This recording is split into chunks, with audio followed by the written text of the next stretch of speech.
Assalamualaikum warahmatullahi wabarakatuh. Selamat pagi teman-teman semua. Terima kasih yang udah nge-sub channel ini. Sekarang channel sudah di-sub untuk 5 orang. Alhamdulillah sudah masuk dalam situs pantauan socialblade.com, yang dimana situs ini situs bergengsi ya, untuk melihat bagaimana view kita naik atau turunnya, maupun ranking kita selama di YouTube. Oke. Di hari ini saya mau bagikan tips and trik aja sih dalam berkendara motor untuk harian ya. Kebetulan ini saya mau ngevlog ini sambil berjalan di jalan alternatif ya. Tadi dari Jalan Raya Bogor kita ke arah ini namanya Jalan Situ Cilangkap. Nanti tembusannya ke Tapos. Kalau teman-teman yang naik mobil bisa nanti ketemu namanya Tol Cimanggis.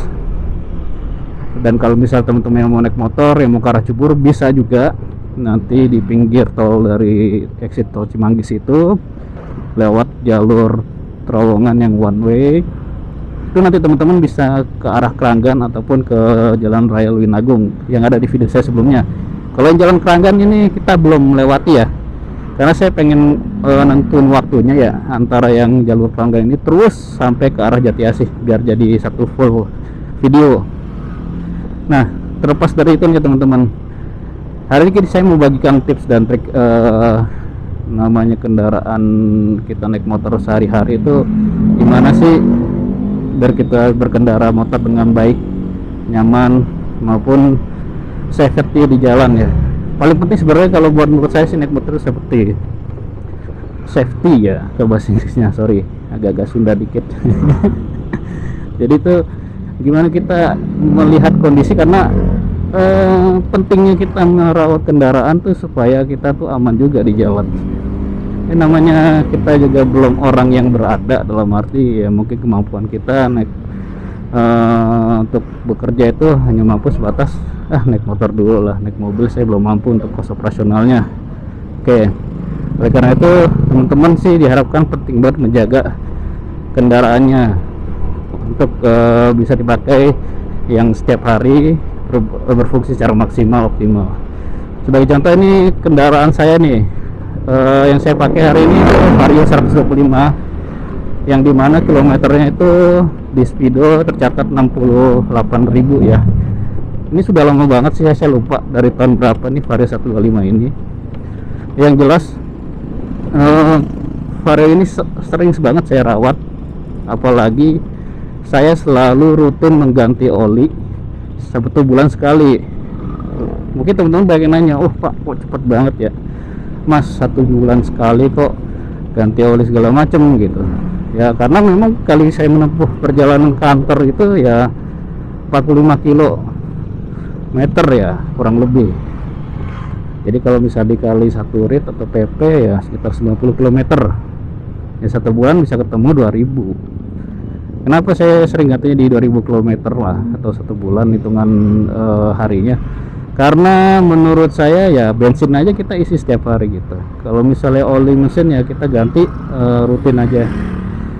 Terus banyak yang mungkin akan bertanya, Mas apa enggak ini gantinya boros di bengkel ya? Kalau saya sih bengkel yang pinggir jalan aja ya. Saya ada bengkel sendiri sih yang buat mengganti oli mesin rutin. Terus servis bulanannya atau servis motornya rutin nggak? Enggak, kalau saya sih nggak rutin ya untuk motor ini.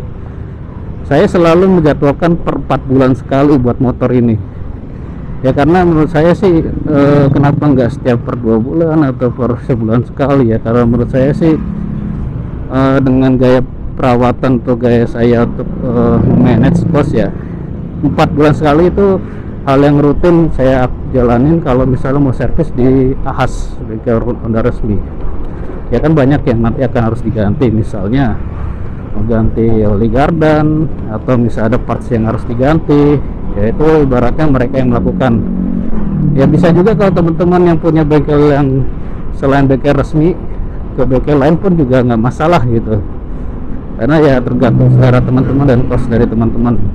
Oke, itu terkait perawatan dari yang standar untuk penggantian oli maupun parts-parts ya.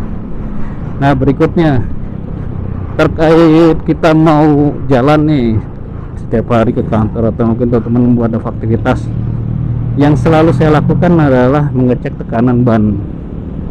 Penting banget sih, kadang ya kita mungkin nggak terlalu fokus ya tekanan ban, ya menurut kita masih bisa jalan ya kita gas aja.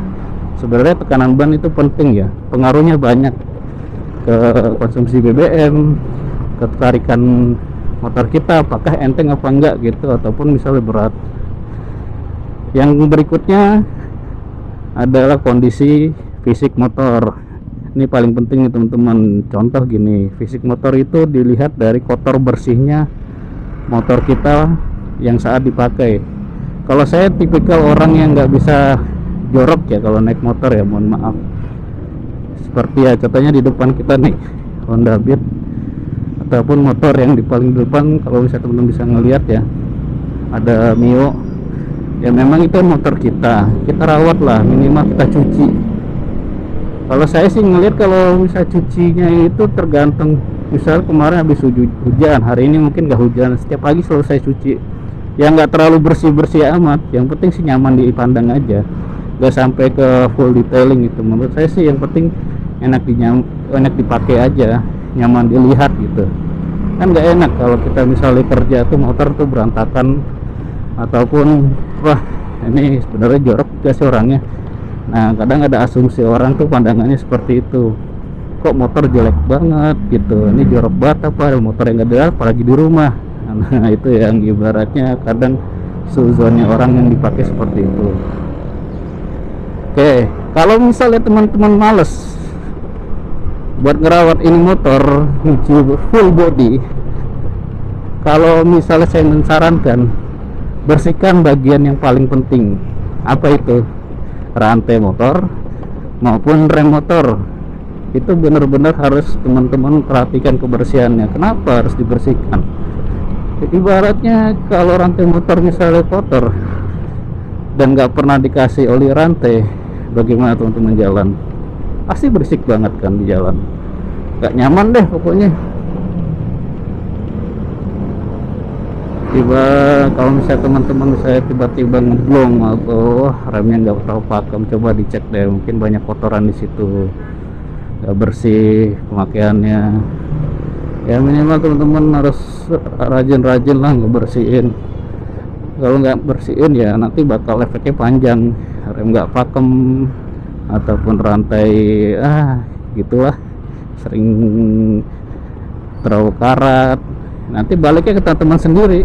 Ongkos penggantian partsnya ya di luar dari manajemen cost tidak yang harusnya bisa diganti 2 tahun sekali, ternyata setahun sekali, karena kita sendiri ini tidak tidak terlalu intens lah membersihkan kendaraan kita ya. Padahal ya kendaraan kita ini buat menjalani kehidupan sehari-hari, ini buat kita mencari rezeki. Coba bayangin teman-teman, kalau misalnya teman-teman nggak dirawat motornya, terus harus ganti motor yang harusnya bisa 5 tahun sekali. Kita asumsi pakai penyusutan kendaraan ya standarnya, misal 5 tahun sekali harus ganti. Teman-teman ternyata gantinya lebih cepat karena nggak dirawat gitu. Oke, selanjutnya setiap berkendara nih, pada saat berkendara apa yang saya lakukan? Yang pertama pasti niat dulu, berdoa bismillahirrahmanirrahim kalau saya sebagai muslim. Kemudian saya cek perlengkapan saya, gear saya. Saya kalau jarak agak jauh sih lebih suka pakai helm full face ya, lebih safety ya, lebih enak ya. Amit-amit kalau terjadi sesuatu, misalnya jatuh sendiri tunggal atau kenapa lah. Banyak yang kecelakaan di luar itu, terutama mungkin tuh di Narogong yang saya sering banget lihat itu, adu banteng atau jatuh sendiri, itu kan muka kena mereka itu. Kalau half face kan seperti tidak, ibaratnya berfungsi maksimal. Kalau full face kan masih lebih enak, karena di chin guardnya itu di dagu kita tuh ada proteksi yang maksimal. Nah kita harus benar-benar memperhatikan seperti itu dalam untuk helm kita. Ya mungkin teman-teman suka yang half face karena lebih ringan, tapi ya nggak masalah, itu pilihan masing-masing. Cuma saya lebih suka yang full face, lebih aman buat saya. Kemudian berikutnya apa lagi?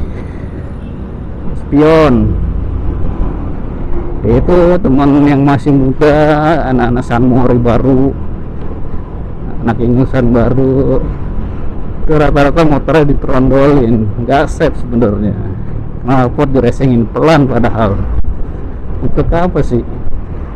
Ya paling enak sih begini, lengkap standar. Kalau saya, menurut saya Matic lebih enak nggak pakai knalpot racing ya, karena buat nyaman aja gitu. Dan spion ya lengkap ya, saya lebih suka, mata saya lebih banyak ke dalam berjalan gitu. Kiri kanan lengkap, spion standar, nggak perlu pakai spion yang di stang. Ya buat enak kita aja sih, lebih nyaman aja naik motor, bisa memantau keadaan sampai 360 derajat lah, kiri kanan depan belakang. Nah coba lihat teman-teman, di depan saya nih ada 2 motor Vega R sama Boot ya. Kiri saya itu motornya tidak terawat, dalam arti tidak bersih. Kanan saya itu motornya mungkin karena baru ya, kinclong gitu, tapi ya enak aja dilihat sama orang. Nah itu sebagai salah satu contoh. Gearnya pun lengkap walau tanpa sarung tangan. Terus teman-teman mungkin naik motor itu enaknya ke sepatu apa sendal? Kalau saya untuk yang agak jauh ya mending sepatu ya, karena saya pernah dulu mengalami kecelakaan yang dimana bikin kaki saya itu gores aspal lah ya, lumayan lah ninggalin luka dan sakit. Ya lebih enak pakai sepatu sebenarnya, lebih nyaman, aman kalau ada apa-apa, jadi terproteksi semua. Kalau saya baca di literatur untuk yang seperti, kalau naik motor itu semua badan kita yang berhubungan dengan kulit itu wajib tertutup, dan apabila terjadi sesuatu itu tidak mengganggu menggores bagian yang penting kita, tubuh kita. Jadi menggores seperti equipment terlebih dahulu, jaket, gloves, terus celana, sepatu ya, seperti itulah. Oke, kemudian ini ya, gitu teman-teman bingung, ini lewat mana sih mas gitu ya, tadi saya lupa ngejelasinnya. Itu adalah exit tol Cimanggis di kanan tadi buat mobil ya. Jadi kalau misalnya teman-teman mau ke Jagorawi atau Jor yang naik mobil itu masuk tol situ bisa, ketimbang kita kalau dari arah Bogor maupun Depok ke selatan dikit, daripada lewat Cijago yang bayar 2 kali, mendingan Jagorawi sini sih. Jadi bisa enak langsung ke Jor maupun Jagorawi.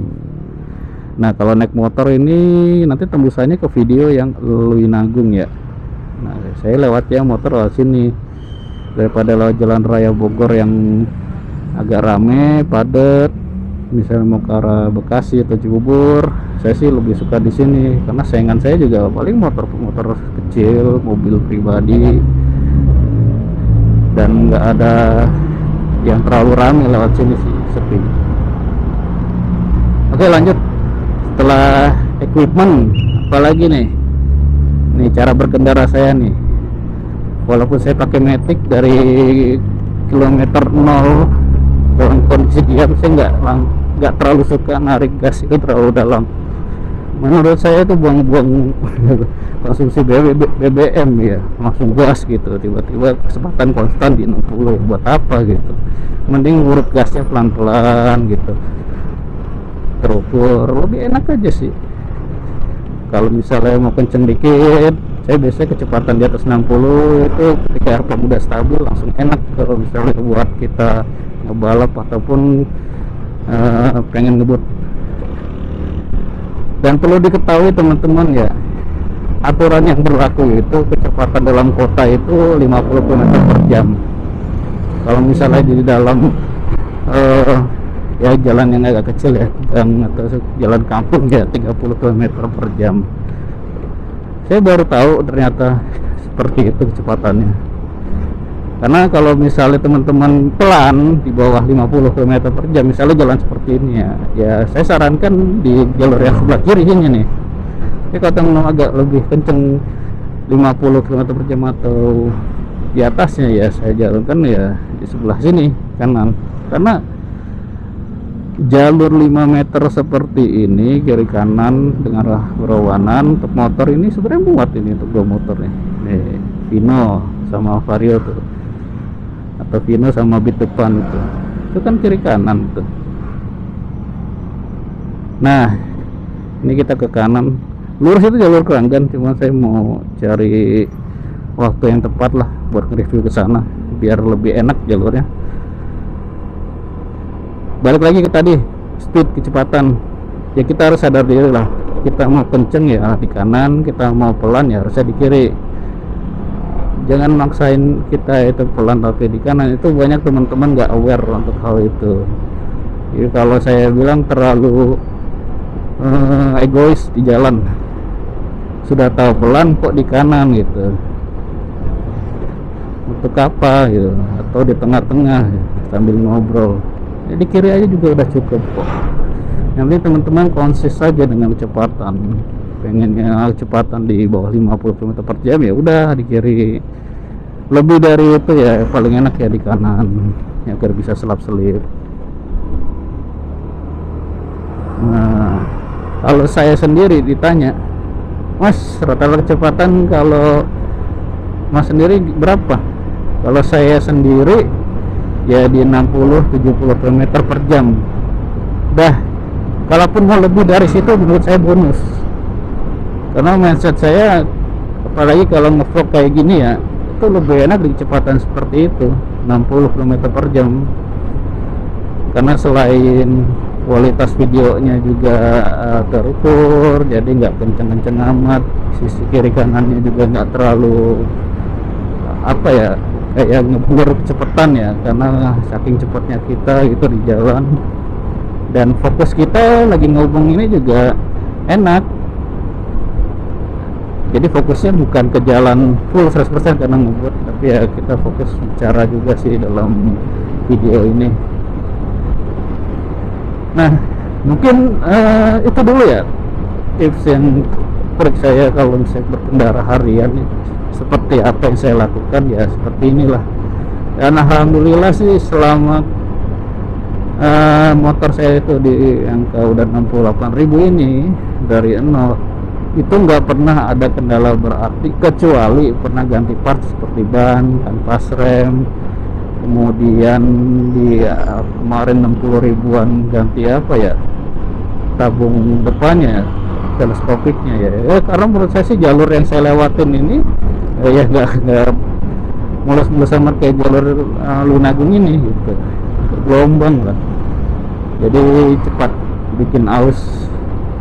Tapi so far sih nggak ada aneh-aneh di jalan, alhamdulillah sampai sekarang.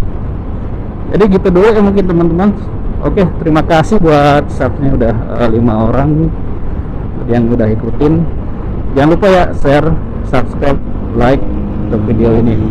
Oke, assalamualaikum warahmatullahi wabarakatuh.